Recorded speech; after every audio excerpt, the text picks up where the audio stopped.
Imagine your whole life waking up to the sounds of songbirds. White-throated sparrows, American goldfinches, black-capped chickadees, and northern cardinals that have been nesting in the trees around your house for generations.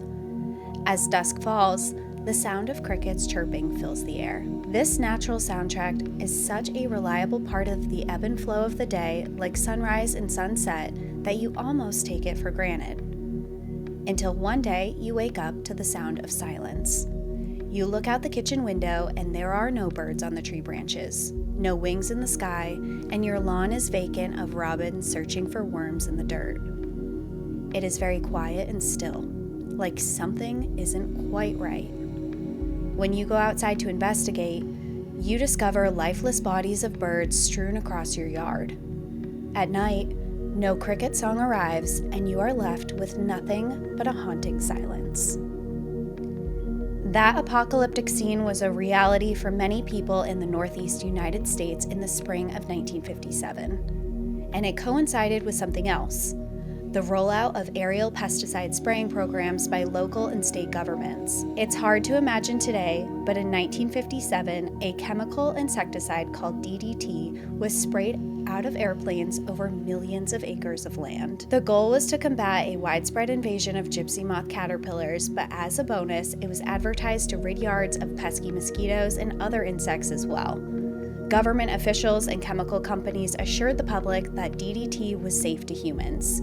To reinforce that legitimacy of their claims, they ran ads showing a scientist spraying DDT into his porridge and then eating it, and used the slogan, "DDT, so safe you can eat it." They even advertised DDT being sprayed on children playing outside. The campaigns were effective. In the mainstream, DDT was viewed as a miracle chemical. But not everyone was convinced. To some, the link between pesticide spraying programs and the death of birds and other wildlife was undeniable. But how could they turn the tide of public opinion? And could the damage of DDT ever be undone? Welcome to National Park After Dark.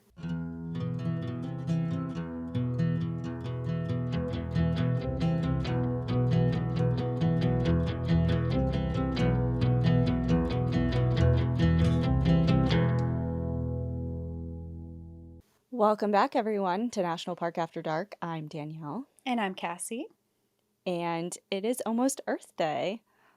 It is. Actually, when this comes out, this is coming out on Monday, April 21st, and Earth Day is April 22nd. So we needed to talk about the environment for this episode because it's just so fitting for Earth Day. Do you have any plans? Every Earth Day, I haven't gone to celebrations or anything, and I don't have anything planned quite yet, but every Earth Day, I always grab I always go for a hike, and I'll grab like a bag or just in my backpack and pick up trash along the way on my hike. So probably something like that. Cool. I do something similar, but I take trash bags on the roadside. Oh, cool. Like, I don't go on to a hike or anything. I just go... It's needed there for sure. right outside of my driveway. It's awful. Like, the more you really look at the side of on the roadsides and stuff, it's disgusting. So that's my plan, to do a little cleanup there and see how far I make it. And yeah. Cool. Does Maine do, or not Earth Day? Of course they do Earth Day. Do they do Green Up Day? I haven't been here long enough to know what Mainers do, so I'm not sure, actually. Vermont does something that's called Green Up Day, and I think it's May 5th this year, or May 6th, and it's each spring. It's kind of similar to what you're saying is going out and picking up trash along the roadside, but it's called Green Up Day, and it's very similar to Earth Day. Everyone celebrates that it's finally not gray and disgusting out anymore, and everyone gets outside and does some activity that has to do with helping the environment, whether that's picking up trash or it is like starting to garden and like clearing out your space. It's just cleaning up sticks off of trails, trail maintenance, stuff like that. It's just everyone is outside on Green Up Day, and they have all of these farmers markets and farm stands around to feed people while they're doing it. Oh, but nice. Encourages people to get outside. Like tidying up. Yeah. Type of thing. Yeah, you'll see people in town just picking up like branches and sticks that have fallen into local parks, and people just really tending to their flower gardens that are in the front of I don't know, even like grocery stores or in the front of their house on Main Street, stuff like that, people really take care of things. I'll keep an eye out because I have no I bet idea, if but you I have a Googled like Green feeling. Up Day, Maine, it would pop up. Yeah, I have a feeling Maine does. That feels like a Maine thing I think it's so for too. I would sure. be surprised. It might be called something else, but I bet they do something like that. Yeah. Cool. Well, okay. So we know that your episode is linked to Earth Day in some way Yes. and DD. Oh my God. Okay. So during your intro, when you were talking about the robins out in your yard and things like that, like 'tis the season right now, Hmm. April. The other day, I counted how many robins were out in my backyard because it was bizarre.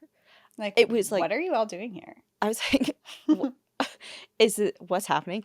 There was over 35 of them. Oh my, wow. That I is. It was like I was taken aback. I had like 3 in my yard today and I thought that was exciting. No, there was like a whole, I don't know what a group of robins is called, like a murder of crows or whatever, but Yeah, very clearly I knew what they were doing, but I have just never seen so many robins me either. in one spot before that it was startling. But so I kind of smiled during that because I'm like, oh my God. But Like, yeah, DDT, man, I learned about that. I remember learning about that in college in an environmental studies class. oh, cool. I don't remember why I learned about DDT, but I do remember watching the doc. Did you watch the documentary on I it? watched a documentary on Agent Orange. Okay. Um, so no, I don't think so. But my minor was environmental science in school, so we did like a big unit on DDT. But That I don't makes sense. recall a documentary, no. I remember watching the first time I ever heard of DDT was through this documentary, and I don't know what it's called, and maybe I should have looked it up, but it has nothing to do with the episode that I'm covering for research wise. But it was a documentary on the bald eagles and how all of their eggshells were getting a lot thinner. So we were losing populations of bald eagles in the United Hmm. States, and how it eventually led to the banning of DDT. And that was the first time I had ever heard of it. Um, and since then, I've understood what it was, knew, but after this episode that we're going to dive into, I wanted to really dive into DDT and what was happening, because something I did not know was the advertisements that they were putting out. And like I alluded to, and I'll get more into this episode, is I was looking it up. You can look it up on YouTube. They have actual videos of them taking these like pesticide sprayers like you would to Hmm. your garden or whatever, and they are hosing down children with that. And I'm like, you are literally spraying children with pesticides right now. What in the world? And there's like happy music behind it. They're like, DDT is safe for everywhere. Everyone, put it everywhere. And then they're like spraying it in children's mouths. And I'm like, Oh Lord. what is going on? I get Yeah. that similar feeling though with commercials for medication here, Yeah. where it's like somebody skipping slow-mo through a sun-drenched field while they're talking about suicidal ideations and Mm. I don't know, rectal hemorrhaging and whatever the hell else, So I'm just like, It's like, what take this medication dystopian? and it'll make you better. But, and then it says really, really fast all the side effects, like may cause death, internal bleeding, and death. Like, Right. perfect. So I don't know. It draws a parallel in my mind, at least, just kind of. But anyway, yeah, I want to hear all about it. So Cool. Well, I was excited for this one. So today I'm diving into some scary history of the use of pesticides. I'm also going to be talking about one woman's book who opened the eyes to the world of their harm, and the global movement that ensued because of it that created what is now Earth Day. oh, origin story of Earth Day. Origin story of Earth Day, yeah. Okay. With a Nice. mix of there, I'm centering it around one woman, Rachel Carson, who was a writer and author of the book Silent Spring, which was an ode to really telling the world what DDT was and bringing all of the scientific research to life. And through that book and through her research, eventually the environmental movement was created, and thus Earth Day was created. And now that's why we're here today. So we're going to dive into her story, we're going to dive into Earth Day, and we're going to dive into its history. Nice.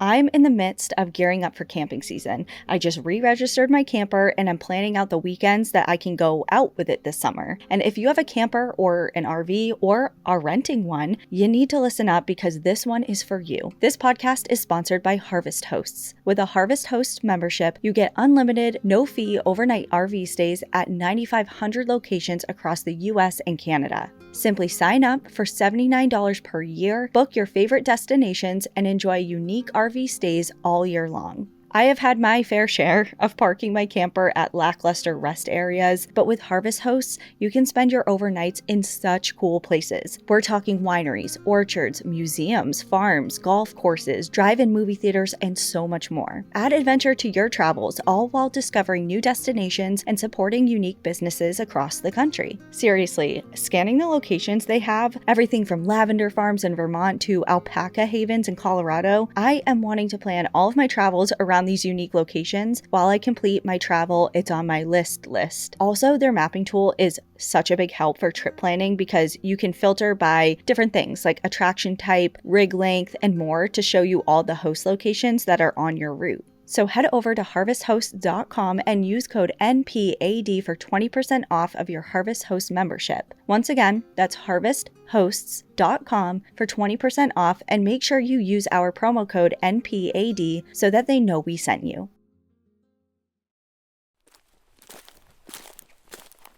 First, going into Earth Day. The diversity of cultures and religions across the globe means that few celebrations are truly worldwide. One of those few is Earth Day. Every year on April 22nd, more than 1 billion of us around the world celebrate Earth Day in some type of way. The tradition dates back to 1970.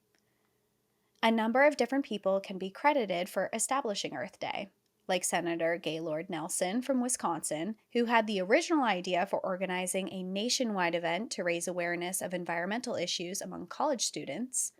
And of course, activist Dennis Hayes, who scaled up Nelson's idea to the broader public. But setting the stage for Nelson and Hayes was another person whose influence is even greater, and who is often credited for creating the concept of environmentalism itself. And of course, her name is Rachel Carson. Rachel Carson was a biologist and author whose book Silent Spring, published in 1962, had a transformative impact on both environmental policy and public consciousness. So today, in honor of Earth Day, I will be telling how Rachel Carson has changed the world. And I couldn't pass up a story that had a book rec tied to it. So if you are interested in learning more about this and Silent Spring and her work on that, check out that book. So we'll start her story in January of 1958. Rachel Carson was living in a one-story brick home in Silver Spring, Maryland, where she received a letter addressed to her from Massachusetts. Carson didn't know it at the time, but this letter would catalyze the project that became her legacy, which was the writing of Silent Spring. The letter was written by a housewife and bird enthusiast named Olga Huckins, who was part of a citizens group called the Committee Against Mass Poisoning. This group had come together to raise alarm bells about the danger of the new aerial pesticide spraying programs. These programs allowed planes and helicopters to spray pesticides from above and were largely used for areas of farmland. They weren't scientists, but it was obvious to them that DDT was killing more than just the insects. The practice is actually still used today and is still fought against. In 2021, 120,000 drones, because now we have drones, not in the 70s and 60s, 120,000 drones were used to spray pesticides over 175.5 million acres of farmland across the United States. In Olga's letter to Rachel, she described with emotional intensity and devastating detail how she witnessed aerial spraying firsthand. The bird bath in her backyard became littered with the bodies of dead songbirds after her property in Cape Cod was sprayed with pesticides. In part, her letter read, "The mosquito control plane flew over our small town last summer. Since we live close to the marshes, we were treated to several lethal doses as a pilot crisscrossed our path. And we considered the spraying of the active poison over private land to be a serious aerial intrusion. The quote-unquote harmless shower bath killed 7 of our lovely songbirds outright. We picked up 3 deadly bodies the next morning right by the door. They were birds that had lived close to us, trusted us, built their nests in our trees year after year. The next day, 3 were scattered around the bird bath. I had emptied it and scrubbed it after the spraying, but you can never kill DDT. On the following day, 1 robin dropped suddenly from a branch in our woods. We were too heartsick to hunt for the other corpses. All of the birds died horribly and in the same way. Their bills were gaping open, and their splayed claws were drawn up to their breasts in agony. Olga Huckins and Rachel Carson were actually old friends, but in 1958, Rachel was also already a biologist and a best-selling author. That's the real reason that Olga wrote to her. Her letter was a heartfelt call to action, asking Rachel to help raise awareness of this issue by writing about it. And it worked. The letter struck a chord with Rachel, who had been a devoted student and champion of the natural world for as long as she could remember. She had also seen the advertisements on television about the uses of DDT. One in particular used the slogan, "DDT, let's put it everywhere." It showed DDT in different forms: powder, spray, and even paint. The video showed people painting their windowsills, their doorways, and their food pantries. As it was advertised, it would keep the bugs away and kill them. Okay, so that's what they're saying its use is. Like, there is no multi-use, right? Yeah, so, and I'll get into it more throughout the episode too of what the uses of DDT were, but it was originally advertised for this moth invasion that they were claiming, but then it was also saying that it was great for all insects, that it would get rid of mosquitoes, beetles, any bugs, ants, things that were getting into your pantries, things like that. They were really advocating to have it everywhere in your house. But just for the sole purpose of an insect deterrent. Yes. Okay, or, yeah, all right. Yes. So there's these different forms in this advertisement of powder, spray, and paint, and they're putting it on their windowsills for bugs to kill them. It showed putting powder in between couch cushions, inside musical instruments in the home, and even on the family dog to rid it of lice and other insects. Oh, no. Yeah. There's a video, and there's this cute lab, and there's this woman just pouring powder of DDT on its back and, like, rubbing it in.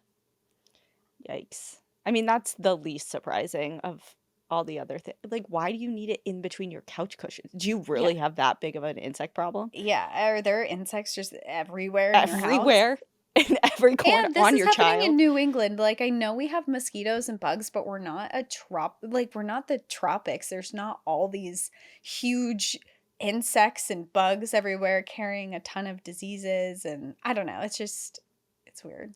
The way that I know advertisements have a way of kind of catastrophizing everything, like making it, offering you a solution that they're building up this big problem to be, That you didn't even know you had, but right. now you believe that you have it. Right. It's not like there's plagues of it. I mean, there's way more bugs here than I would prefer compared to the Rockies. I can, in the summer, they serve a purpose, though. Yeah, my biggest gripe is having to wear insect repellent here, whereas in the Rockies that's not as big of a concern. Right. But it's not like I'm looking to douse my couch with it. Yeah, you're not putting it on every surface I own. Yeah. Okay, yeah. Go on. Sorry, just well, the advertisements get worse. So there was even a Times Magazine article that featured a cartoon of a dog, cow, chicken, a woman, and some fruit and vegetables dancing below a title that read, "DDT is good for me," like a singing, "DDT is good for me."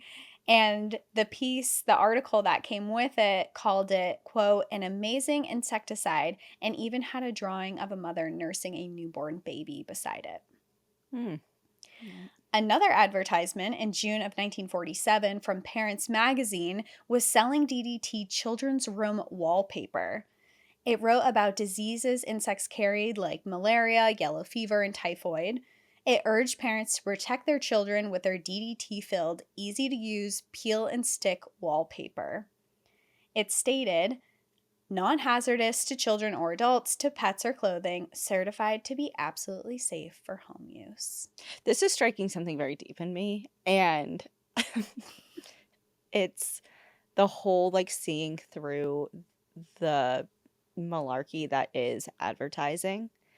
And of course, we kind of talked about the medication thing, which everyone is kind of like, isn't that banned in most countries in the world? Like, you It can't do used to be that. banned in the US. I think it wasn't until the 70s or 80s, maybe even 90s, that it was allowed back. So Yeah, so it it's used to like be a banned lot of here too. people see through that, right? Yeah. But every time I go to the grocery store, and I've been doing a lot more shopping locally, I'm very fortunate that there are several farms within a 10-minute driving distance that it's the honor system. You go, it's like farm store open, you go I in, love you that. unlatch the thing. They have like a little square set up, so you can pay in cash or with your credit card. And Hmm. they have everything from meat, eggs, produce, yogurt, like honey, just some staple things. Yeah. And so I try and do that when I can. But if I'm at a grocery store, and especially the meat section where, in environmental science classes I took in college, like I had the doors blown open in my mind as far as like animal welfare and treatment, especially in factory farming and how bad it is for the environment and et cetera, Hmm. et cetera. But they really honed in on big companies like Tyson and Purdue and things like that, and how they can label certain things. They put, sunshine and grass on the packaging and say, make these claims that are just so either completely untrue or very far from the truth. And it's like a Hmm. huge stretch. But to the average person's eye, like, it looks nice. It's in earthy tones. It has really nice wording. The And marketing is flawless. it's just trickery, Yeah. and it's just now knowing that and applying that to everything. It's like you can trust nothing.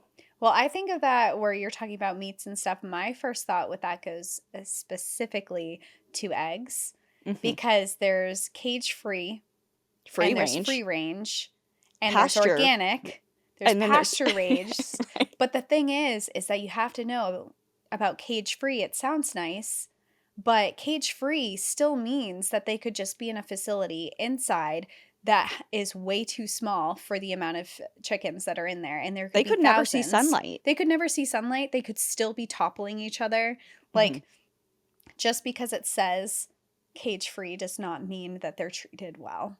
Yeah, there's like cage free, pasture raised, like to your point, organic, Hmm. antibiotic free. It's like you have to decipher. It's a whole secondary language that you need to understand Yeah, and they're become sneaky. proficient in when it comes to different advertisement lingo stuff. And it's super depressing that, as I mean, I think everyone as a consumer of anything should be educated to some point, but it's also like, okay, so I can't trust anybody. I can't trust any of your claims. It's like, why can't I trust my food?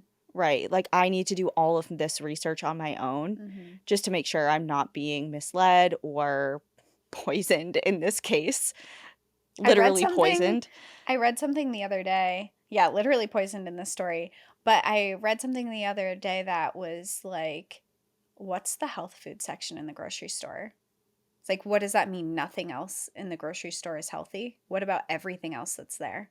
Yeah. Why is there health food section? Why isn't everything in the store edible? And I mean, everything's Right. edible, I guess, but why isn't everything Yeah. healthy for you? Why is there so much bad stuff in all of our food? I've been taught to shop the perimeter. If you're shopping at a typical grocery store, like, Hmm. no matter if it's Shaw's, Hannaford's, King Soopers, whatever, like, your best bet is to completely ignore everything in the aisles and shop the perimeter, because that's usually where, like, the quote unquote best stuff for you is, that like the least processed foods Hmm. are hang out. Because And then of that's where the course vegetables are. you have to And do your own digging and deciphering still, but like, yeah, everything in the middle, like Lucky Charms. Oh my god. Like, I'm sad because I did like Lucky Charms. Reese's Puffs, Captain Crunch. oh, Captain I did Crunch was love Captain oh Crunch, the berry Captain Crunch. I was I wasn't a such a berry I fan. was a true peanut butter fan, Okay, I was a but berry girl, but still, man, it's like the more you know, the more things are awful. yeah. Okay, let's Sorry. Getting into awful things. Back to DDT. So, And spraying it on walls and well, on the topic of really bad shit and bad advertising and things that are going on, one thing that I did want to mention is that DDT was not only found to be really bad for the environment, but it had a really bad effect on people that wasn't being advertised, which is also why, in hindsight, looking back at these advertisements of it being sprayed on children, on people's dogs, things like that, make it really, really concerning. And that's because it was found after studies were done that people who were exposed to the pesticide of DDT had a much higher risk of developing liver cancer. Not only that, but the study also discovered that dogs exposed to DDT were found to have high rates of liver cancer. In addition to that as well, it was found to be linked particularly to women who had been exposed during infancy or in utero to have higher risks of breast cancer later on in life. So babies, you didn't have a chance. If you were exposed as a literal baby or a fetus in the womb. You were already like set for failure going into life. You were a high risk of getting breast cancer. Yeah. Also, to add to the list of things that DDT caused in people, it was later linked to diabetes, decreased semen quality, loss of pregnancy, and impaired neurodevelopment in children. Meanwhile, we're getting all these ads that are saying, it's DDT, safe. Put it everywhere. So safe everywhere. You can eat it. Yeah. Like, not quite true. And do you get into at all, but like where those claims, like where are their receipts? Like where are their studies that have proved that they can make these sorts of claims? Or was it just straight up false advertising? It was false advertisement. Basically what it was, from my understanding, was lack of studies. They found something that worked, was killing what they wanted. And I'll get into the origin story of DDT and why it was used, and then how it like transferred into what it became. But going back into Rachel a little bit, she gets this letter. She was already concerned about DDT in her personal life anyway. She had these theories that it wasn't great, but after Olga's letter, she was really inspired to do something about it, and she decided to help.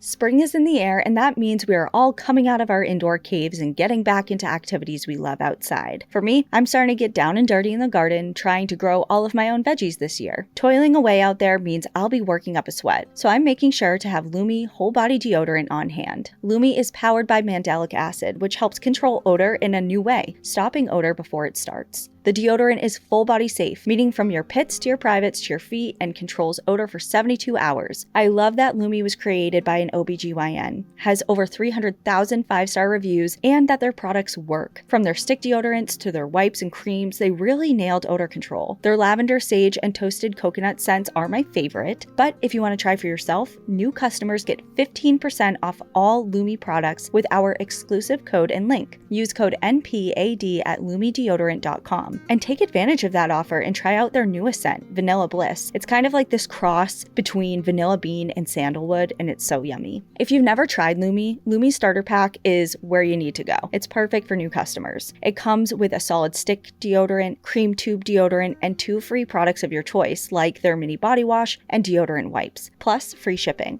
As a special offer for our listeners, new customers get 15% off all Lumi products with our exclusive code. So if you combine that 15% off with the already discounted starter pack, that equals over 40% off their starter pack. Use code NPAD for 15% off of your first purchase at lumideodorant.com. That's code NPAD at LUMIDEODORANT.com. Please support our show and tell them we sent you. Smell fresher, stay drier, and boost your confidence from head to toe with Lumi. Now, before we get into the advocacy that later became Silent Spring, I did want to talk about her life a little bit leading up to that point. She was born in May of 1907 in rural western Pennsylvania. Rachel grew up on 64 acres of farmland along the Allegheny River in a town called Springdale. She lived there with her mother, father, 2 older siblings, a pig, a horse, some sheep, and some chickens. Rachel and her siblings spent their childhood exploring the field and hills, which included an orchard of apple and pear trees and a beautiful rose garden. But Rachel's love of nature didn't just come from her stunning natural environment. It's something her mother, Maria McLean, actively fostered. Maria was a curious, intelligent, passionate woman who clearly passed on those traits to her daughter. She taught Rachel how to identify local plants and recognize the call of local songbirds. As a child, Rachel was also an avid reader, particularly of books that related to the natural world, like The Wind in the Willows and The Tale of Peter Rabbit. Rachel Carson was not only an avid reader as a child, but also an avid writer from a very young age. She wrote several short stories featuring animal characters, one of which was published in a children's magazine when she was just 10 years old. Later in life, she was quoted saying, "I can remember no time, even in earliest childhood, when I didn't assume that I was going to be a writer." In 1925, at the age of 18, Rachel followed that passion for writing to Pennsylvania College for Women to study English. During this time, she stayed exceptionally close with her mother, Maria. To pay for Rachel's tuition, Maria sold apples and chickens for their farm and even some of their family china. She would also visit Rachel at the college every weekend to type out her handwritten papers. During Rachel's junior year, she took a required biology course with a professor who was named Mary Scott Skinner. Rachel was so captivated by both the material and Professor Skinner's passion for it that she decided to switch her major from English to biology, though she never let go of her love of writing. Professor Skinner is credited with being Rachel Carson's earliest and most important scientific mentor. After graduating in 1929, Rachel went with Professor Skinner to the marine biology laboratories at Woods Hole in Falmouth, Massachusetts, to conduct a summer research project. And this summer was hugely influential on Rachel's life because it was the first time that she ever saw the ocean, and she fell madly in love with it. While her later work on pesticides became her greatest legacy, the vast majority of Rachel's scientific and literary career actually focused on the sea. She went on to get her master's degree in zoology from Johns Hopkins University before pursuing a PhD. Unfortunately, it was during the Great Depression, and because she was working to support her family at the time, she eventually had to drop out of school to accept a better-paying job. She never completed her PhD, but at the time, especially in those years, to get a master's as a woman was very rare. The better-paying job that Rachel landed was with the U.S. Bureau of Fisheries, which 5 years later merged with the Bureau of Biological Survey to become what we know today as the U.S. Fish and Wildlife Service. At the Bureau of Fisheries, Rachel was able to combine her scientific expertise with her talent for writing in the public education department. There, she wrote educational brochures and radio programs to communicate scientific information to the general public. After just 1 year on the job, she was promoted to editor-in-chief for all publications. And at this point, she was just 29 years old. God, she's done a lot. Yeah, she's taking care of her family, which was something she was supporting. At the time, she was the only one working in her family. She's got her bachelor's, her master's. She's working for this incredible program. She's following her dreams. She's done a lot at 29 years old. The amount of stuff you can do without TikTok, you know? I know. Before scrolling, we were so productive. Imagine all that time. Yeah, all that time wasted. I re-downloaded it when I was in Argentina, and I still have not gotten on it.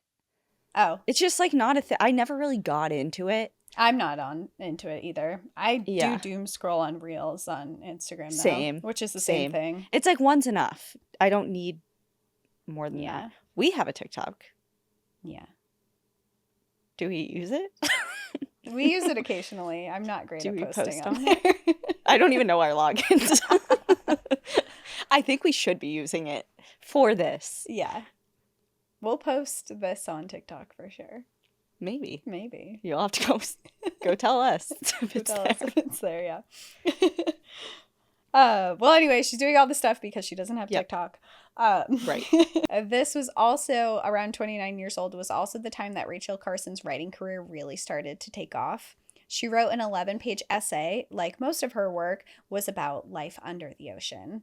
Her boss at the Bureau of Fisheries told her that it was, quote, too good for a government brochure, and suggested that instead she send it to the Atlantic magazine, which Rachel took that advice, and the essay was published in the Atlantic under the title Under the Sea in 1937. Rachel wrote her first book, Under the Sea Wind, and published it in 1941. Unfortunately, just a few weeks before the bombing of Pearl Harbor, it was when she published it, and likely due to that bad timing, the book did not sell well.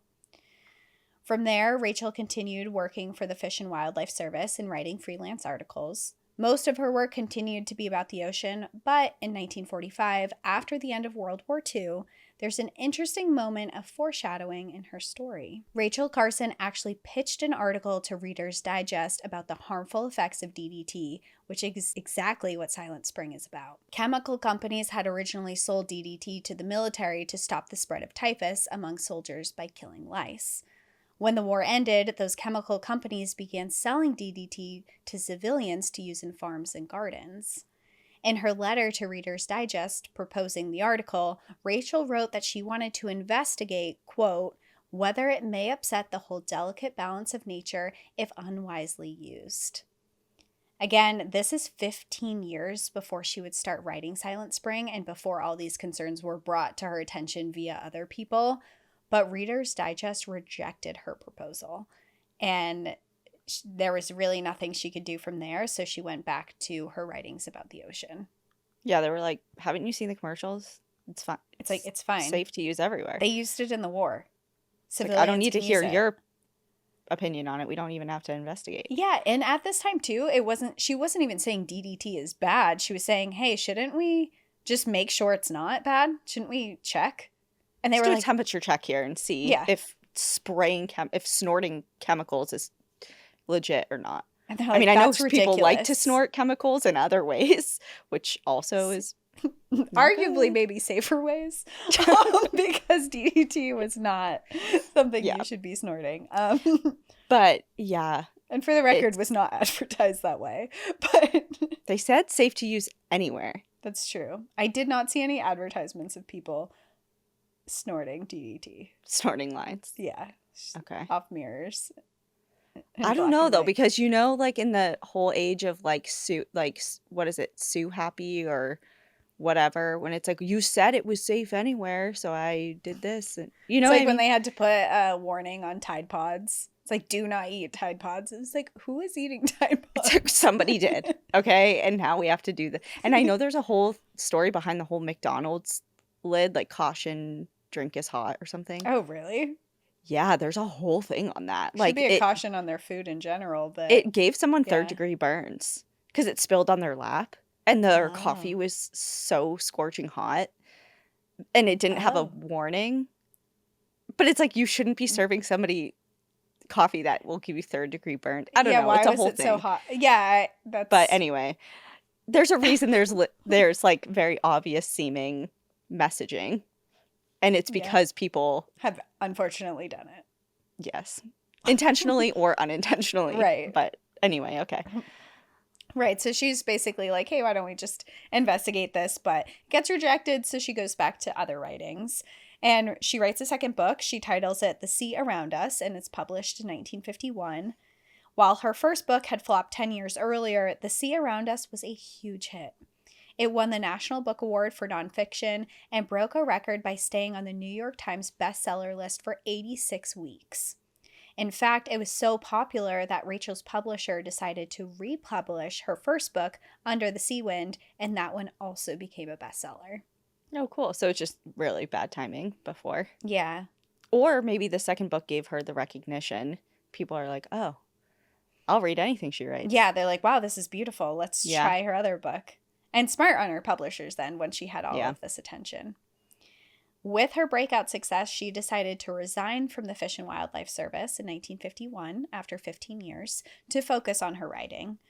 With some of the money coming from her book sales, she was able to make one of her lifelong dreams come true of owning a home by the seashore.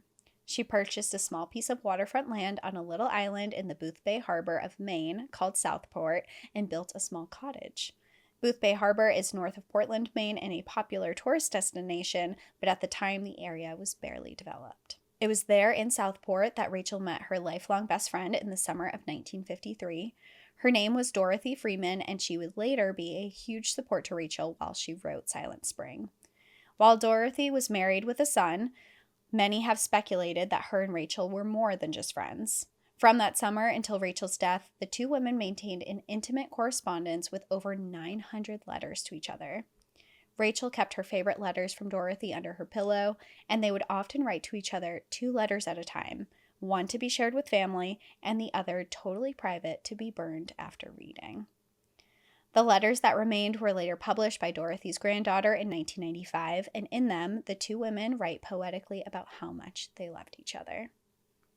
And I read a couple excerpts. I didn't add them in here, but I read a couple just excerpts online of it, and it's really kind. Like, some of the stuff was just really, I wouldn't even, not even just a lover standpoint, but just as a friend standpoint, the things that they would say to each other was just like, my life is so much better because you're here. It's so great to have someone in my life that sees me for who I am. And it was just so kind and beautiful that I totally understand why it was published as a book. And many have speculated since that there was a lot more to that because they had this lifelong friendship. This continued throughout their entire lives. Mm-hmm. During Rachel's summer in Southport, she was inspired to write another best-selling book, The Edge of the Sea, which she published in 1955, before moving back to Silver Spring, Maryland in 1957 to care for her mother, who had been struggling with her health. And this brings us back to where we started, because it's here that Rachel received the impassioned letter from Olga Huckins about DDT pesticides killing songbirds in January 1958. As I mentioned, the topic of how DDT impacts wildlife had already been on Rachel's radar nearly 15 years prior when the pesticides first started being sold to civilians after World War II. Now DDT was so widespread that it was literally being sprayed out of airplanes across millions of acres of land, and this is where people are starting to get really concerned. And I've spoken a lot about DDT during this episode already, but I want to explain a little bit about exactly what DDT is and how it was used. DDT stands for dichloryl diphenyl triethylene. Developed in 1939, it was one of humanity's first synthetic insecticides. DDT became very useful for American troops during World War II because, as I mentioned earlier, it was used to kill lice among soldiers in Europe, which helped to stop the spread of typhus. It was also used in South Pacific Islands to kill mosquitoes and other insects that carried malaria. Part of what made it so special is that it killed hundreds of different kinds of insects at once. It was viewed as this miracle chemical. In fact, it was so effective that the inventor, a Swiss chemist named Paul Hermann Mueller, won a Nobel Prize for it. And when you think about it, when you're advertising something and you actually have something that kills mosquitoes that are carrying malaria and malaria is killing thousands of people, it actually does feel like this miracle drug, miracle chemical at the time. But then in hindsight, when you learn more about it, it's like, what are we sacrificing? very easily see the shiny bits of that initially, like who wouldn't want that benefit? Yeah. Especially when it's your family members and things like that who are getting malaria. And when you live somewhere where there are so many mosquitoes and it's hard to avoid. I mean, we've been to countries with malaria and we're taking anti-malarials and we're covering ourselves in bug nets, but a lot of people don't have access to that. And as somebody who contracted dengue fever, you know how bad it is to get an illness from a mosquito. A mosquito-borne illness, yeah. Yeah, it's not great. No, don't recommend. So people were obviously very excited for it. Mm-hmm. However, the story of DDT took a dark turn from there as its usage became way more widespread after the end of the war in 1945. For one, a lot of insects like mosquitoes began developing a resistance to DDT, so it became way less effective than an actual pesticide. But of course, there are bigger environmental problems with the widespread of DDT. One is that not all insects are bad. In fact, some are vitally important to ecosystems. And two, we discovered that DDT is toxic to a lot more than just insects. These problems were exacerbated by the fact that DDT persists in the environment for a long time. It also persists in individual animals for a long time and moves through the food chain because it accumulates in fatty tissues.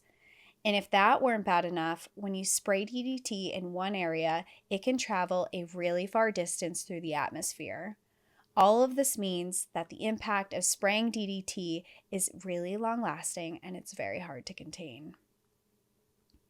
And I'll get into it a little bit more later, but they found that DDT actually, you can't just wash it out of the environment. It actually stays for and is still impacting wildlife today from something that was sprayed, 50 years ago. Yeah. Most infamously, DDT caused the population of bald eagles and other birds of prey in the U.S. to plummet in the mid-20th century. And this is because exposure to DDT caused their eggshells to thin. But this link wasn't recognized by many mainstream scientists at the time. Rachel Carson was among a handful of observers who had concerns about the environmental impact of DDT on her radar way back in 1945. By 1958, the impacts were undeniable to birdwatchers like Olga Huckins and other members of the Committee Against Mass Poisoning. In addition to writing to Rachel, they wrote letters to newspapers across the Northeast and filed a lawsuit in New York City. But even then, the view that spraying DDT was good for humanity was so entrenched in the mainstream. It was considered this miracle chemical. It was a sign of progress that man was finally conquering nature and could handle whatever these diseases were and all these insects, and they had a control of it. And Rachel, once again, after this letter that she gets, she tries pitching to other magazines about writing an article that DDT is bad and the potential effects of it. But despite all of her success and her being this very famous author who's won a lot of prizes and best-selling and all of that, the article said no, magazine said no, we're not publishing that, we're not interested. Is that because of just kind of like the behemoth of the production, whoever's producing DDT? Like a lot of people are, publications or whatever, no matter what it is, are really hesitant to go up against, like, to publish anything that's voicing, like, any sort of whistleblowing or voicing any sort of concern against, like, big pharma or anything like that. Is that kind of why? For sure. That was Okay. definitely part of it. I think a lot of them didn't want to get in the bad graces of these big chemical companies that Right. were supposedly had made this miracle chemical that people really were relying on and they were making millions of dollars off of. But also I think that there was this added part to it where people didn't believe it, right? They thought, we're not going to publish something that's so preposterous. That's crazy. Yeah. This is this great drug. What you're saying has no substance behind it. We're not. Because it was kind of like the first of the kind. Like, again, I'm going back to my environmental science courses, and a big unit that we did was on Roundup and the Koch brothers and how, like, awful that whole thing is, and just how detrimental the whole Roundup thing is. And a lot, even then, this is after this point in time, there has been case studies of how harmful different insecticides and pesticides and herbicides has on the environment and, as a byproduct, people and wildlife. Like, that was already known. But now what you're saying is that this is, like, really the kind of a pioneer in that world as far as, like... Yeah, there were these small groups that were coming together and were voicing, like I said, this one group, they filed a lawsuit with New York City. People were starting to advocate for it, but it was still very much under the radar. They were making millions of dollars off of this, and no one really at this point was willing to stick their neck out. Yeah, to stick their neck out. It was a huge risk, and even I'll get into it a little bit, but people didn't want to work with Rachel because of it. People didn't believe her. People were like, this is a crazy idea. We're not on your side here. Or even if it's not crazy and you might have legit concerns that are founded, I don't want to be associated with you when they come after you. Right. That was it too, is because they knew that she was going to get a lot of backlash if Mm-hmm. she tried to go forward with this. So after Rachel gets denied all of these articles that she's trying to put out the word, she just says, you know what? If no one's going to publish my work, I'm going to do it myself. And she decides to start her next book. And that would be Silent Spring. And she took 4 years to write it. She used the years 1958 to 1962 to do all of her research and to really compile what she wanted to say, because she knew from the get-go that it would be very controversial. As she developed the book, she reached out to several other prominent authors and scientists to contribute, and a number of them declined because they were afraid to be associated with controversy. Mm-hmm. Her best friend, Dorothy Freeman, feared that the powerful chemical companies who profited massively from these sales would attack Rachel for this work, and Rachel knew that that was likely, but she didn't back down. She wrote in a letter to Dorothy saying, "Knowing what I do, there would be no future peace for me if I kept silent." In anticipation for those attacks, Rachel not only did years of meticulous research, she opted to include 55 pages of notes in the back of her book citing all of her resources. She also consulted a wide network of scientific experts throughout the writing process, many of whom reviewed the manuscript and confirmed the accuracy of her claims. But despite being as rigorous and informally dense as a piece of academic literature, the book was written like a story. It was written in plain English in a way that anyone could understand. You didn't have to have some degree and some scientific degree to understand what she was trying to convey.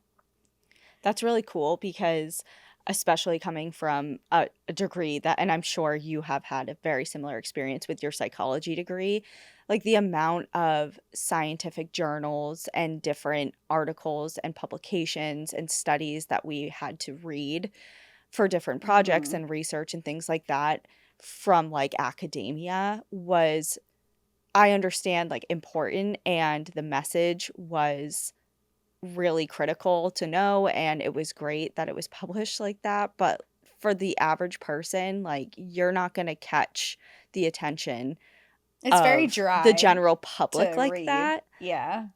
It's very dry. It's hard to follow. It's very usually numbers dense, Yes. statistics dense, and like your eyes glaze over type of thing, even if it's really important stuff. So to have this approach is so smart. Yeah, and she knew that because you're too. conveying the same information. You're just doing it in a way that more people can understand and apply to Right. their own life. Right, and she's working with scientists. She knows the scientific community that she's speaking to understands what she's saying. But now how does she get this out to the public in a way that they're going to second guess what they've been hearing, and they're going to look at these advertisements where it's spraying children, and they're going to think twice and say, "Wait a second." And it's in an accessible format. Yes. Like, not everyone has a subscription to wherever, the journal of some scientific whatever, journal. whatever. Right.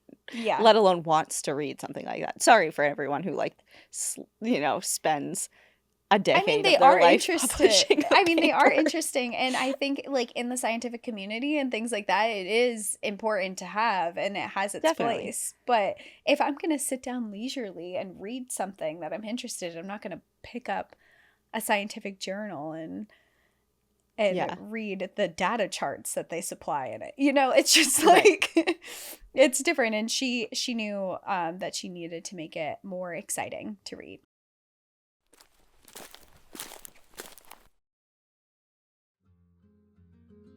IQ Joe is the instant mushroom coffee from IQ Bar with bold flavors that's loaded with functional brain nutrients and 200 milligrams of caffeine for jitter-free energy. Packed with all that natural caffeine and brain-boosting ingredients like magnesium and lion's mane mushroom for jitter-free productivity, from classic black coffee to toasted hazelnut and vanilla spice, IQ Joe offers coffee shop flavors without the extra sugar. With over 20,000 5-star reviews and counting, more people than ever are starting their days off on the right foot with IQ Bar's brain and body boosting bars, hydration mixes, and mushroom coffees. And let me tell you, I hate to say it, but I am a bit of a coffee snob. Everyone has their downfalls. details. People who know me are like, yeah, we know this about you, but there are just certain things in life I don't think we should settle on. And for me, that's coffee. It brings me joy, keeps me sane, and is one of my favorite treats. So needless to say, I am picky when it comes to what coffee I'm willing to drink. IQ Joe doesn't have to worry about me though, because I am on board. Their toasted hazelnut flavor is definitely my favorite. It's smooth and packs a punch without being pricey. And right now, IQ Bar is offering our special podcast listeners 20% off of all IQ Bar products. Plus, get free shipping. To get your 20% off, text PARK to 64,000. Text PARK to 64,000. That's PARK to 64,000. Message and data rates may apply. See terms for details.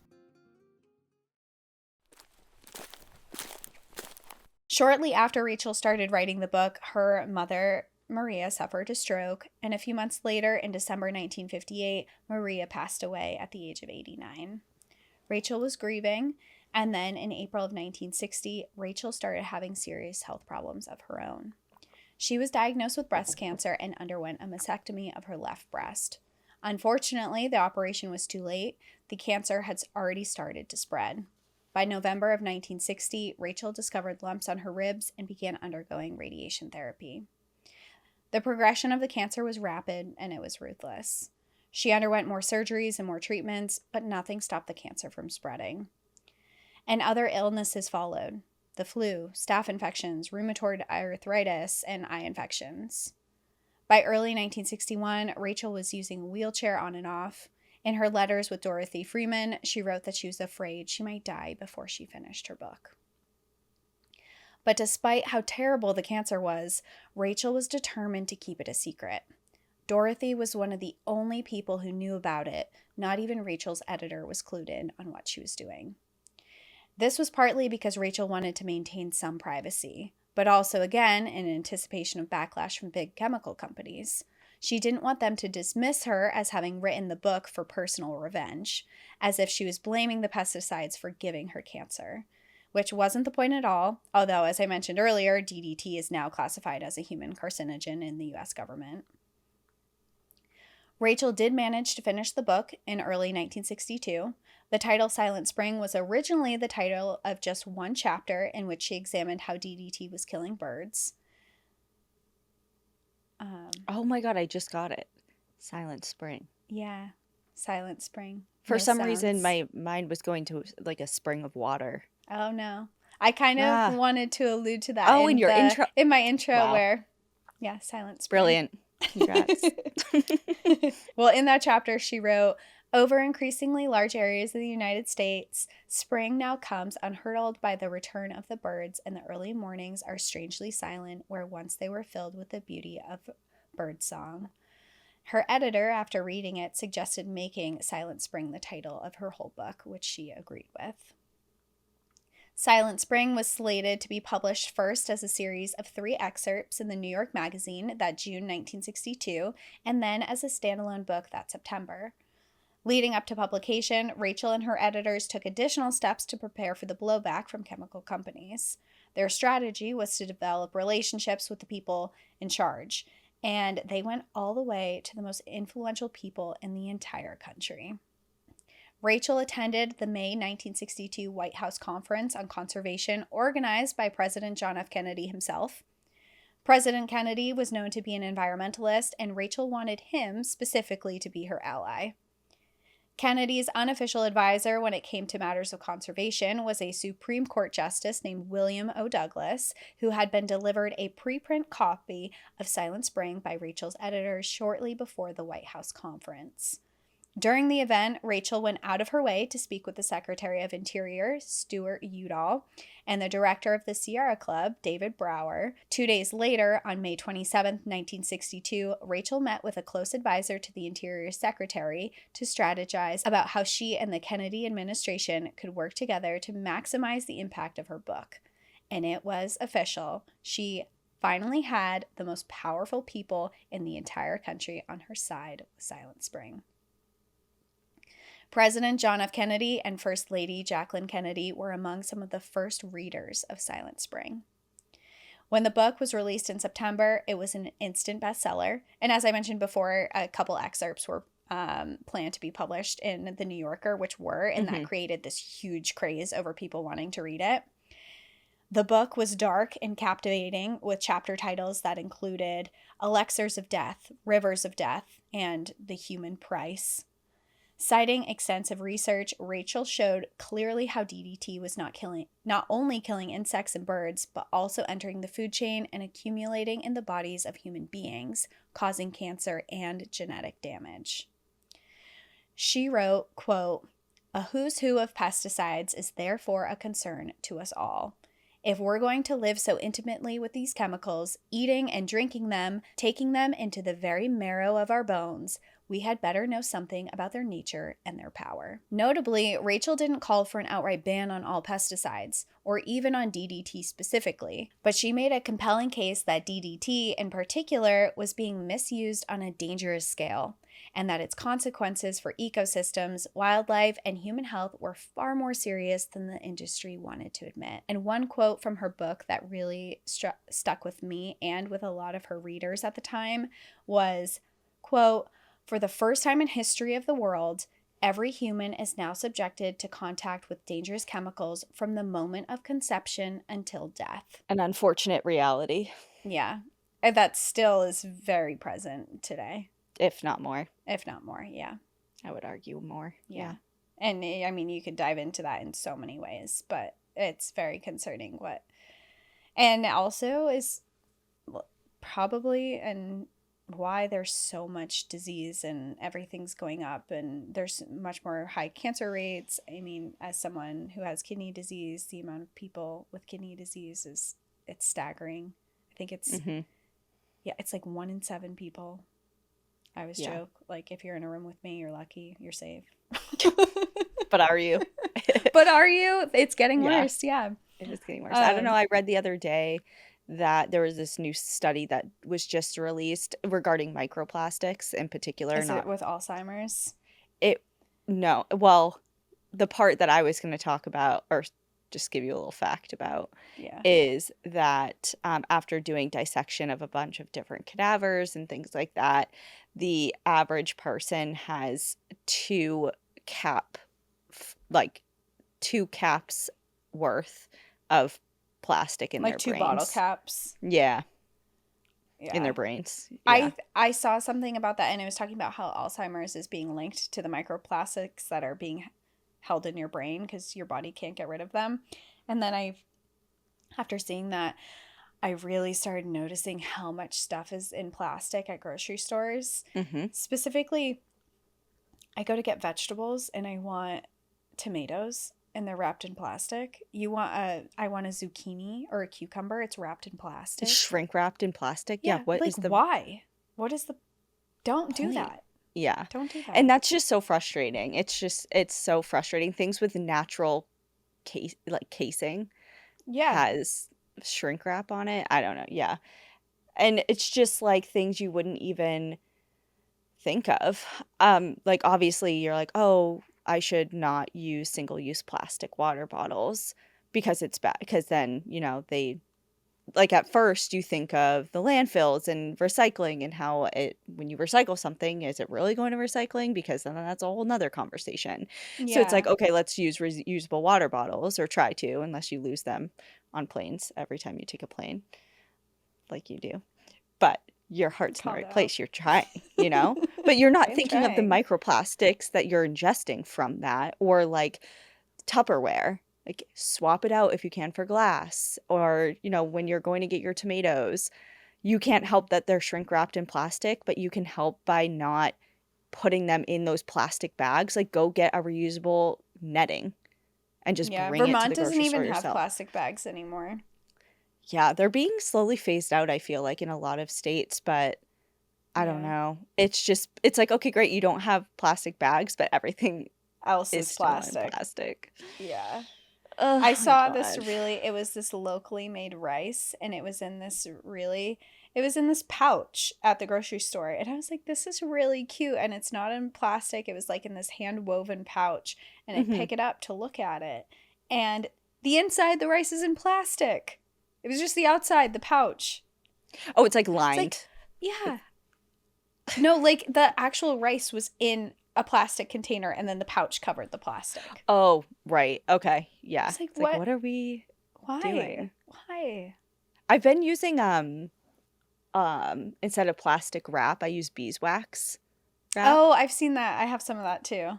And it kind of smells a little weird, but it's fine. It's better though. It No is better. I'm microplastics. like, okay, it's not as easy, but it's worth it, I Yeah. guess. Save your Ugh, brain. God, Don't we're use screwed, aren't we? plastics. Yeah, our generation.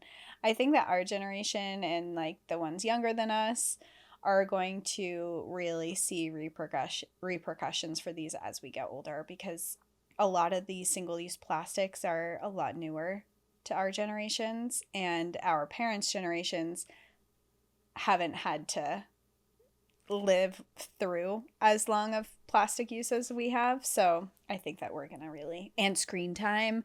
I think years and years of screen time, it's really gonna, because cell phones are relatively new in our lifetimes. So I think also though it's good that I think we're doing a lot of self-correcting or self-realization of like, yes, we're enduring these problems and yes, they're as bad as they have ever been, but there's also recognition of that yeah, and I think as that we're well. also in this phase of life where a lot of people are a lot more health conscious, and Mm. people know that exercising is important. People know that smoking cigarettes is really bad for you.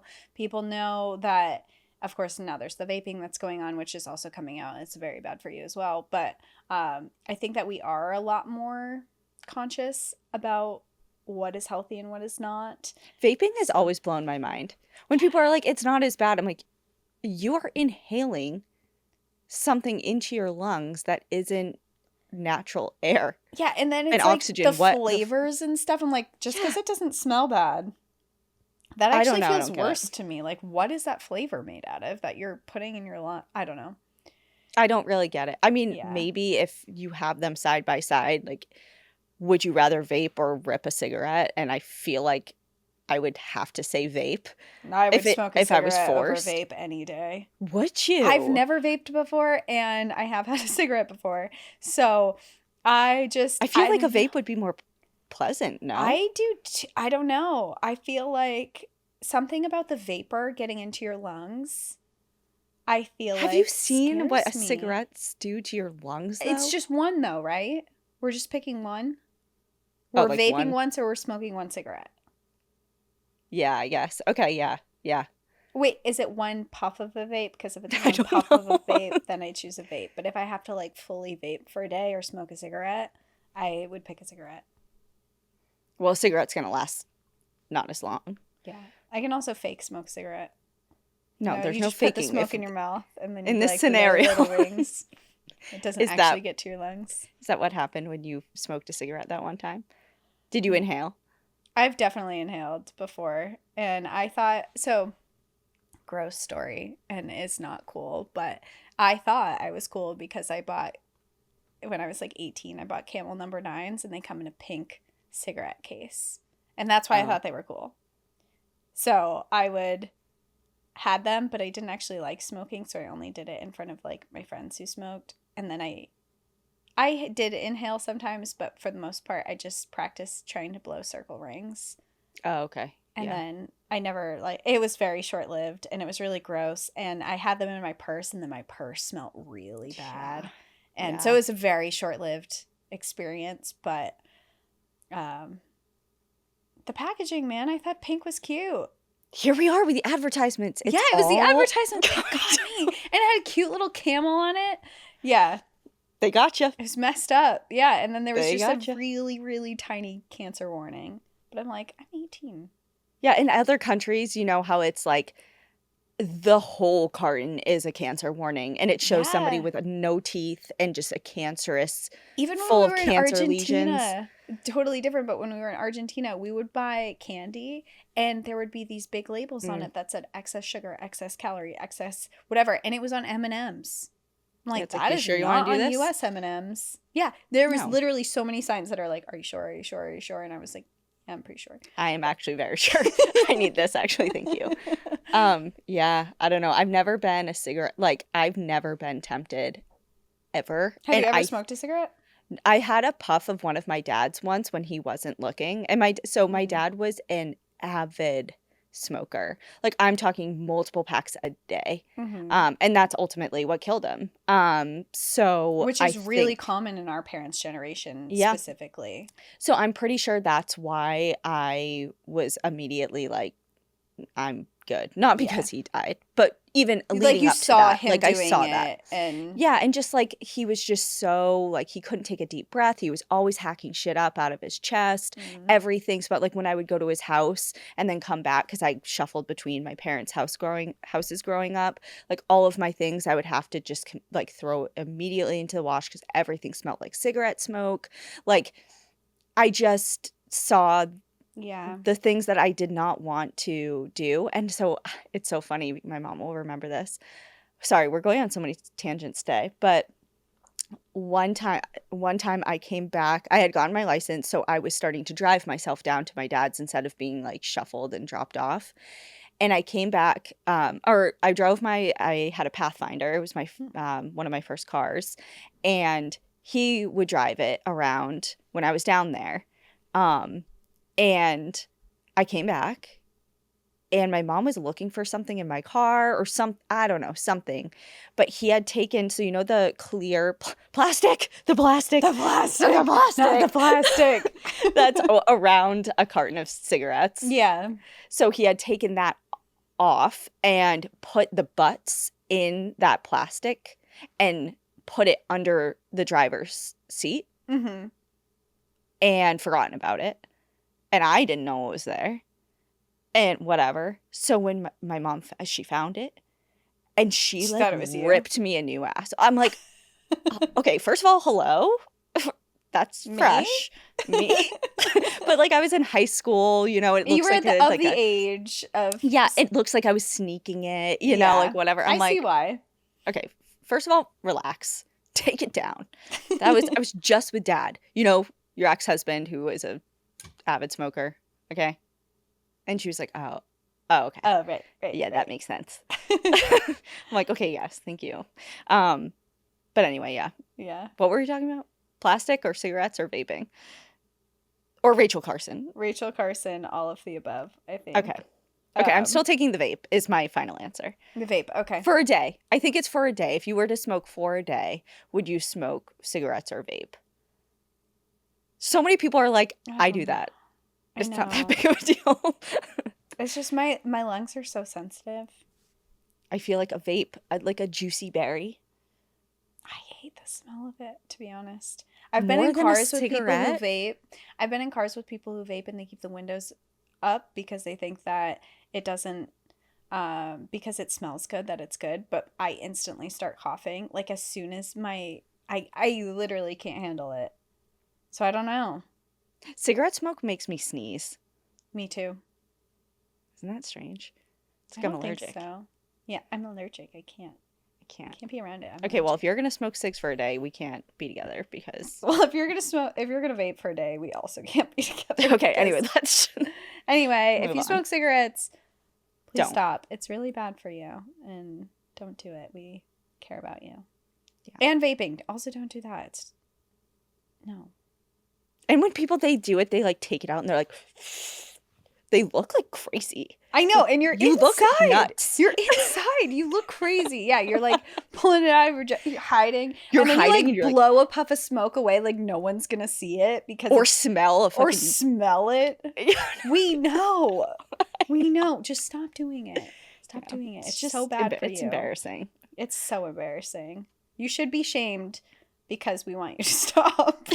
Because we care about you. Because we care about you. We're shaming you. And we want you to be able to do outdoor adventures. You're not going to be able to hike or do anything if you're doing that stuff. So cut the shit. Yeah, cut it out. I feel like we're momming people. Okay, anyway, we talked about... I don't know. Anyway, what is happening? We're going back. So she publishes Silent Spring, and she's not calling for a ban on it. She's just asking that we really recognize and start regulating it better. Yeah. And as expected, she publishes it It's a big hit, but there's a huge backlash from the chemical industry. They tried and failed to sue Rachel, her book publisher, and the New Yorker magazine, who published the excerpts of the book. Then they spent hundreds and thousands of dollars on attack ads and supposedly informational pamphlets in order to discredit Rachel's work in the public eye. An executive from the American Cinnamon Company said... American Cinnamon? It's Cinnamid? Cinnamid.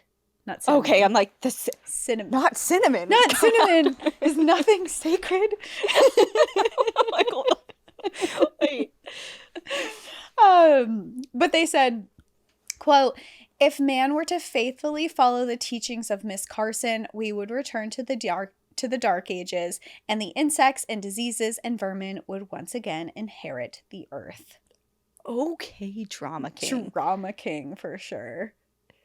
Would once again inherit the earth. You mean... The Dark Ages. Isn't the Dark Ages like the 1400s? Yeah, when people were being, like, executed publicly and... Yeah, it's like... Okay, it's dramatic, but... It's like, it's a mosquito. Relax. Oh, God. An agro company called Monsanto distributed 5,000 copies of this pamphlet and a pamphlet parody of Silent Springs, which depicted a world where famine, disease, and insects were widespread because chemical pesticides had been banned. Rachel Carson had prepared for these kind of attacks on her work, but the chemical companies also attacked her personally in a really vicious and gendered way. At a meeting of the Federal Pest Control Review Board, a man named Ezra Taft Benson, who had been the Secretary of Agriculture under President Dwight Eisenhower, mocked Rachel for being childless, saying, quote, "I thought she was a spinster. What's she so worried about genetics for?" The rest of the room laughed in response. And in Time magazine, a review of Silent Spring described Rachel Carson as being, quote, "hysterically over-emphatic," and called her argument a, quote, "emotional and inaccurate outburst." Though notably, it didn't call out any specific inaccuracies. An industry magazine called Farm Chemicals depicted Rachel as a witch on a broomstick in a cover illustration as well. So those are she's being such... called a witch. She's over-exaggerating. A witch, outburst. a spinster... She's having outbursts. Like, it's just such a tired and pathetic and baseless. It's like an empty insult. Yeah. It's like, okay, that has nothing to do with my work. You're attacking, anything. you're trying to attack me as a person. Let's focus on the work. Oh, there's nothing that you can discredit here. So you're just going to call me names? Yeah, it's a very... elementary type of... Yeah. That's an outburst. Yeah, and when I was looking into Rachel too, I will say she publicly said, something along the lines, and this isn't exact, but she said something along the lines of, "I'm not a feminist. I don't care where this work is coming from. If it's a guy or a girl, male or female, it doesn't matter. These are facts." And that was in response to these like really gendered things that were coming out to her. It's like, it doesn't matter that I'm a woman. These are facts. But these attacks were rivaled by a groundswell of support. Many readers, including many outdoorsy men, wrote into the New Yorker saying that they had witnessed the dead birds and dead rivers that Carson was describing firsthand. While some scientists at the time were definitely in the pockets of big chemical companies at the time, many other prominent scientists defended Rachel. And her work to make alliances with the government ahead of publication really paid off. At a press conference in August 1962, President Kennedy was asked whether government scientists were going to do more to investigate the impacts of DDT. He responded by saying, quote, "Yes, I know that they already are. I think particularly, of course, since Miss Carson's book." Silent Spring ignited a national conversation not only about the use of DDT pesticides, but more broadly about the relationship between human industry and the environment. One particularly interesting historical document that captures the two sides of this national conversation is an hour-long CBS special feature. It cuts together footage of Rachel Carson with footage of spokesmen from the pesticide industry, effectively putting the two in conversation even though they were filmed separately. Rachel also reads excerpts from Silent Spring. It was her only TV appearance after the publication of the book, and there are some striking gender dynamics at play. Rachel was filmed sitting on the porch of her cottage in Maine wearing a skirt and cardigan, while the industry spokesmen were shown in a lab surrounded by scientific equipment wearing white coats and dark-rimmed glasses. It was clearly meant to make the men look more official and smart, but in practice, Rachel's calm, thoughtful delivery came across as far more credible than the defensive, even combative tones of the critics. Another striking detail about the CBS report is that Rachel appears wearing a wig and remains seated throughout. By that point, her cancer had advanced significantly. It had spread to her spine, making it difficult for her to stand, and she had lost her hair from radiation treatments. She was just 55, but she looked and felt like she was much older. The CBS special aired on April 3rd, 1963. It reached an estimated 10 to 15 million viewers and marked a pivotal moment when public opinion really began to shift in Rachel's favor. In the following month, in May 1963, she testified before the Senate Committee of Commerce despite her continually worsening illness. She called for common sense regulations on pesticide use, such as requiring manufacturers to include warnings about environmental harm on product labels, which is not crazy to ask. Rachel was physically frail, but her testimony was powerful and unwavering. She knew that she didn't have much time left, and she also understood that Silent Spring would define her legacy. In fact, in letters to Dorothy Freeman, she confessed a little sadness that her lifetime of writings about the ocean would be forgotten.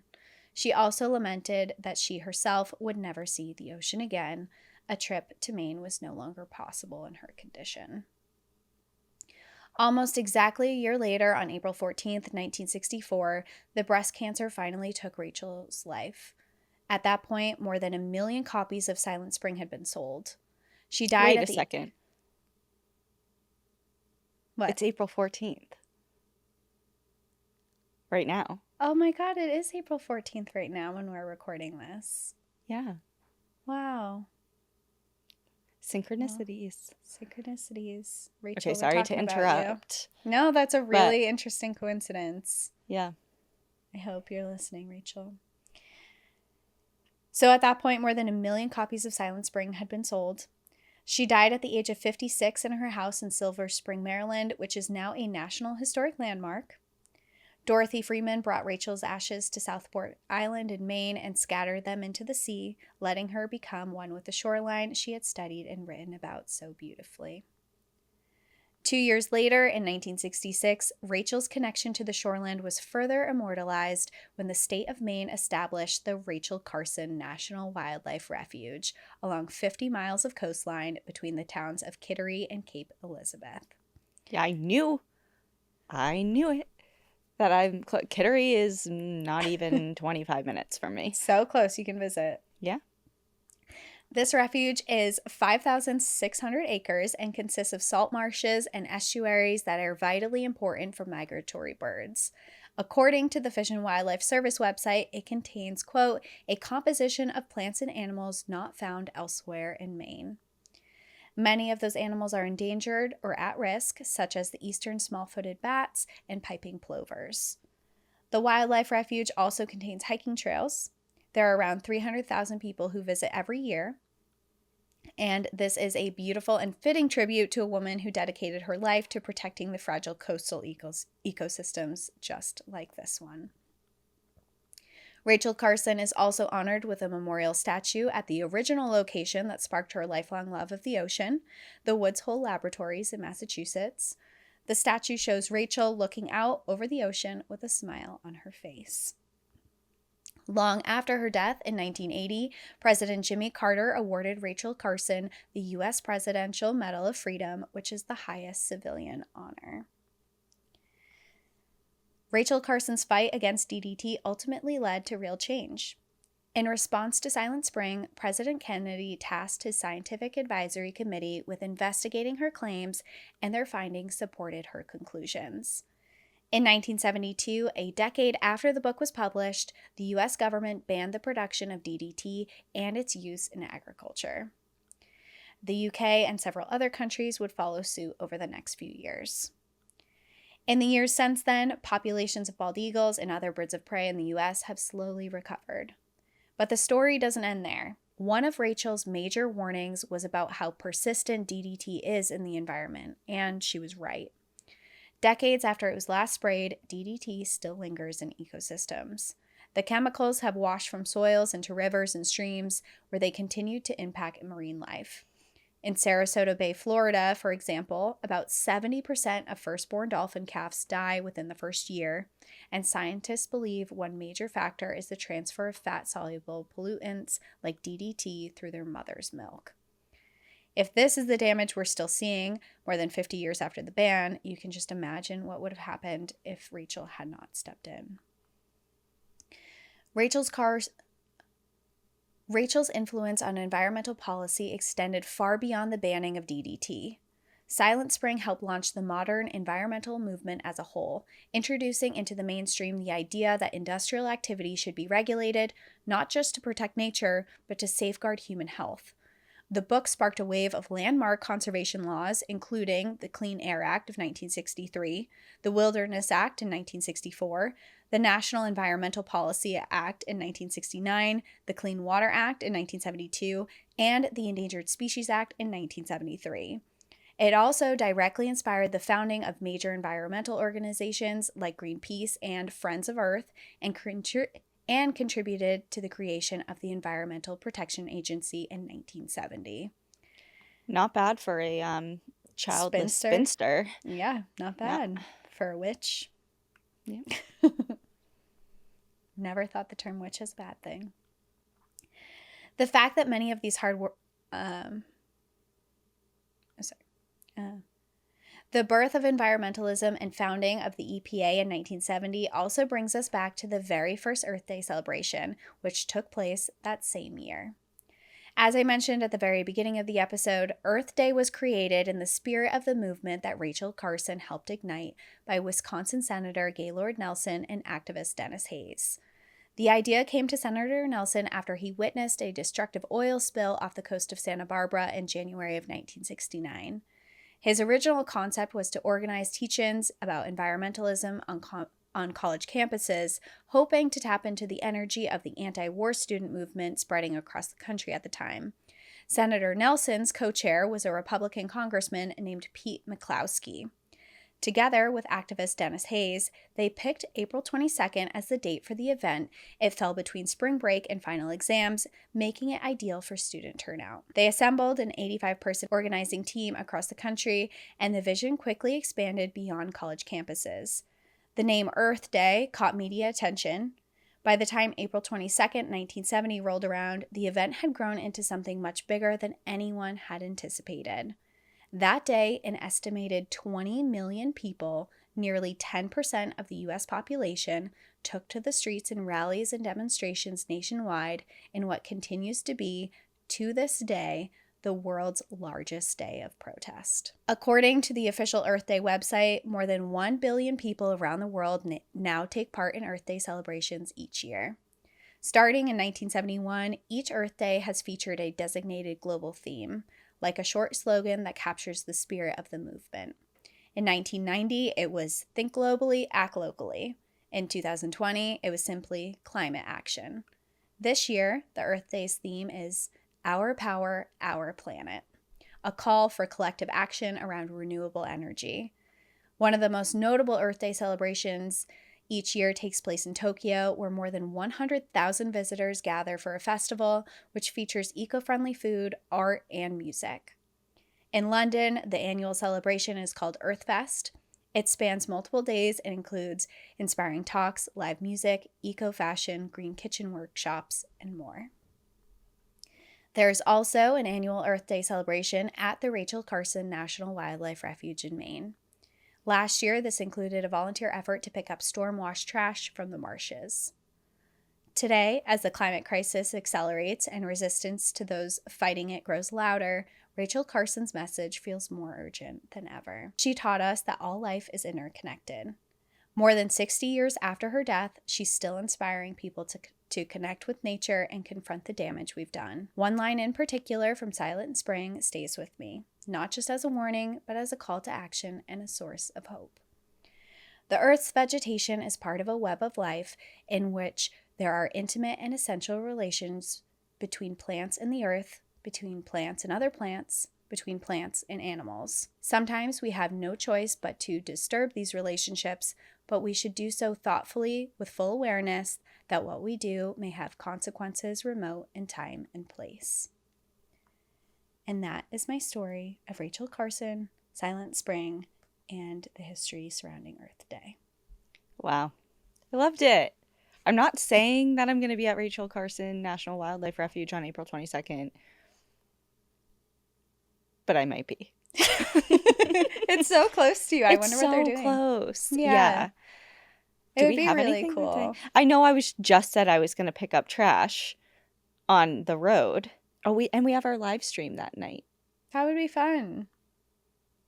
You can tell us on our live stream on Patreon. I'll think about it. Oh yeah, on Patreon we're doing, we pick a different theme every month for our live stream.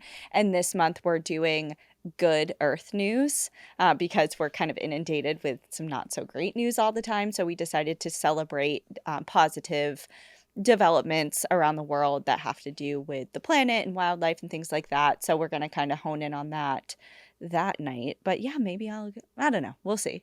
I don't want to say that and then everyone be like, she wasn't there. She wasn't there. Yeah. I don't know. Maybe. Yeah. But cool. I really enjoyed that story. And I've seen her name around, especially just growing up in New England and between, Maine and Woods Hole and just like the imprint she left around here.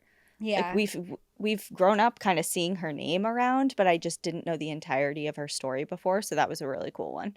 Thank you. Yeah, she just felt so fitting for Earth Day, and just going back into DDT and what was really being perpetuated to people, I thought was just really important, especially when we look at Earth Day. And I think even today, there's a lot of stuff going on, of course, in the environment that we can look at, even if it's being advertised and being like, hey, that's not... Let's question this. Let's question that a little more. I mean, small things I think of right off the bat are where people are leaf blowing their yards first thing in the spring, when we know that there are tons of bees that are laying dormant underneath these leaves, and you are killing them and you're ruining the pollinators and they don't even have a chance in the spring. So, I mean, there's a movement, right? That it's like called something of kind of it's not totally anti-landscaping, but it's more of like give them a chance. Like it's trying to do more. It's like an anti-grass movement where people are encouraging. I don't know what it's called, but it's basically grass is detrimental to the environment and pollinators. Let wildflowers grow. Plant wildflowers. Wildflowers are prettier than green grass. Like this perfect green lawn that looks fake is not in anymore. I think that's why I have always felt like completely perfectly manicured lawns give me the ick. And it's not always because I was like, that's not good for pollinators. It's just always gave me a really creepy, weird, like Stepford Wives type it feels of like it's very artificial, unnatural. Artificial look to it. I don't know. It's just always kind of rubbed me the wrong way.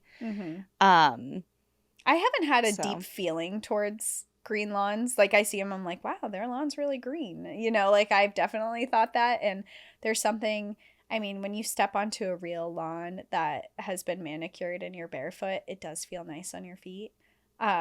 Versus my lawn, which is prickers and wildflowers and wildness of Suit up. But like I get the hype around it for a while, but I think it's just outdated now, and we've learned that it's actually harmful. And my house has so many wildflowers, and I get so many butterflies and hummingbirds, and my house is just brimming with wildlife in the summer that I would never rip that away. Rip that away. No. And if you have a really green lawn, just try it for a year. If you hate it, go back to what you were doing. But like try planting or just doing a little wildflowers. Section. Yeah, or pick a section. Yeah. And just put some wildflowers. See the difference of what your small corner of the world is going to look like when you allow nature to flourish and let it do its thing. Yeah.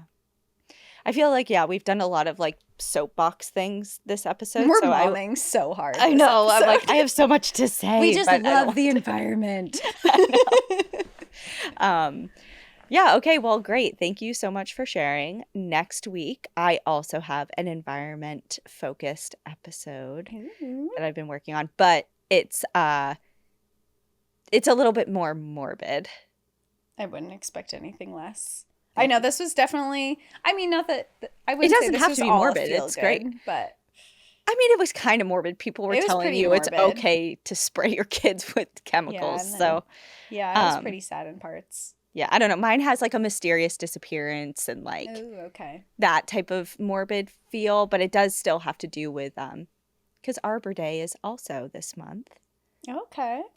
So I'm going to touch on that a little bit. Sweet. Well, I'm very excited to hear it. Great. All right. Well, thank you everyone for hanging out. We would love, please tag us in your Earth Day celebrations. Yeah, we'd love to see it. Whatever that may be, whether you're picking up trash or recycling or reading Silent Spring or whatever you decide to do, we would love to see how you honor this day and how you partake in it. So please tag us and we'll share. Yeah. And enjoy the view. But watch your back. Bye, everyone. Bye. Thank you for joining us again this week. If you love National Park After Dark and want to hear exclusive bonus stories, join us on Patreon or Apple subscriptions. Patreon subscribers have access to our National Park After Dark book club, live streams, Discord, and much more. If you prefer to watch our episodes, video episodes are now available on YouTube. If you're enjoying the show, please take a moment to rate, review, and subscribe on your favorite listening platform. And to follow along with all our adventures, you can find us on Instagram, Facebook, TikTok, and X at National Park After Dark.